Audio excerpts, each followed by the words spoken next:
Hello everyone. मैं आपको बड़े घर की बेटी कहानी सुनाने जा रही हूँ।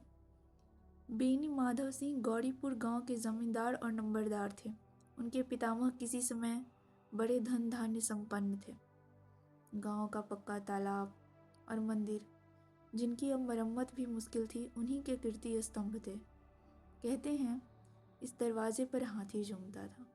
अब उसकी जगह एक बूढ़ी भैंस थी, जिसके शरीर में अस्थि पंजर के सिवा और कुछ शेष नहीं था, पर दूध शायद बहुत देती थी, क्योंकि एक न एक आदमी हांडी लिए उसके सिर पर सवारी रहता था।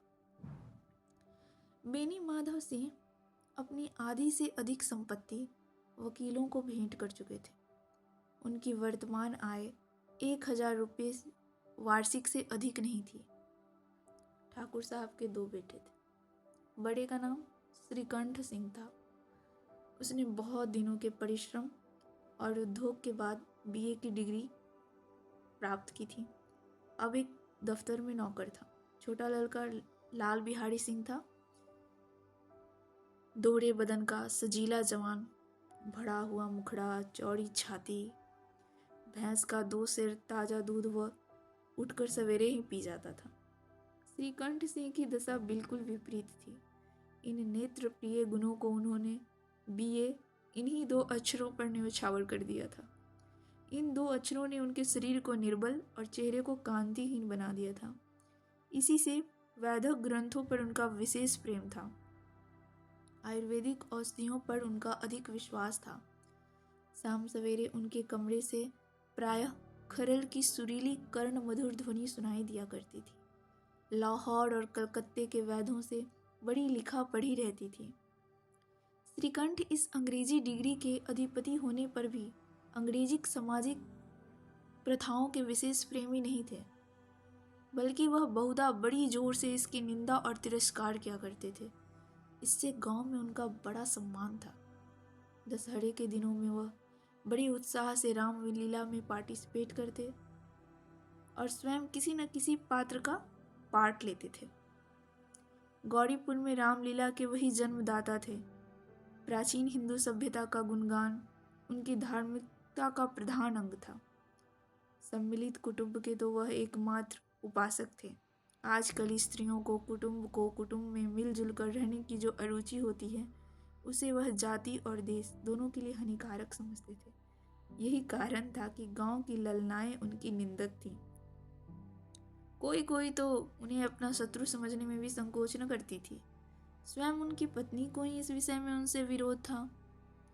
यह इसलिए नहीं था कि उसे अपने सास ससुर, देवर या जेठ आदि से घृणा थी, बल्कि उसका विचार था कि यदि बहुत कुछ सहने और तरह देने के बाद भी परिवार के साथ निर्वाह न हो सके, तो आए दिन की कलह से जीवन को नष्ट करने की अपेक्षा यही उत्तम है कि अपनी खिचड़ी अलग पकाई जाए। आनंदी एक बड़े उच्च कुल की लड़की थी। उसके बाप एक छोटी सी रियासत के ताल्लुकेदार थे। विशाल भवन, एक हाथी, 3 कुत्ते, बाज, बहरी, सिकरे, झाड़, फानूस, ऑनरेरी मजिस्ट्रेट और ऋण, जो एक प्रतिष्ठित तालुकेदार के योग्य पदार्थ हैं, सभी वहां विद्यमान थे। नाम था भूप सिंह। बड़े उदार चित्त और प्रतिभाशाली पुरुष थे, पर दुर्भाग्य से लड़का एक भी न था। 7 लड़कियां हुई और देवयोग से सबकी सब जीवित रहीं। पहली उमंग में तो उन्होंने दिल खोलकर ब्याह किया। 15-20 हजार रुपयों का कर्ज सिर पर हो गया तो आंखें खुली, हाथ समेट लिया। 3 ब्याह तो उन्होंने अच्छे से कर दिया। पर आनंदी चौथी लड़की थी। वह अपनी बहनों से सबसे अधिक रूपवती और गुणवती थी। इससे ठाकुर भूप सिंह उसे बहुत ज्यादा प्यार करते थे। सुंदर संतान को कदाचित उसके माता पिता भी अधिक चाहते हैं। ठाकुर साहब बड़े धर्म संकट में थे। इसका विवाह कब करें? न तो यह चाहते थे कि ऋण का बोझ बढ़े, और न ही यह स्वीकार था कि उसे अपने को भाग्यहीन समझना पड़े। एक दिन श्रीकंठ उनके पास किसी चंदे का रुपया मांगने आए, शायद नागरी प्रचार का चंदा। भूप सिंह उनके स्वभाव पर रीझ गया और धूमधाम से श्रीकंठ सिंह का आनंदी के साथ ब्याह हो गया। आनंदी अपने नए घर में आई तो यहाँ का रंग ढंग कुछ और ही देखा। जिस टिम टाम की उसको बचपन से आदत थी, यहाँ तो वह नाम मात्र को भी न था।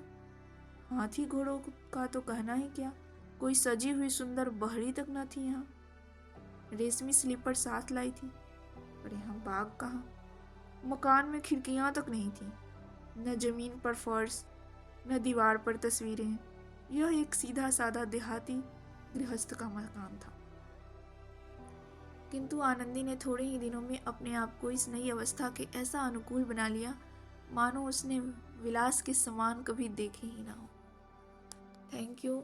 आप इस पर अपना सजेशन दे सकते हैं। ये मेरा पहला स्टोरी है। हम पूरा कोशिश करेंगे कंसिस्टेंट रहने का। जो भी हो आप कमेंट करें और मुझे सजेशन दें। Thank you so much.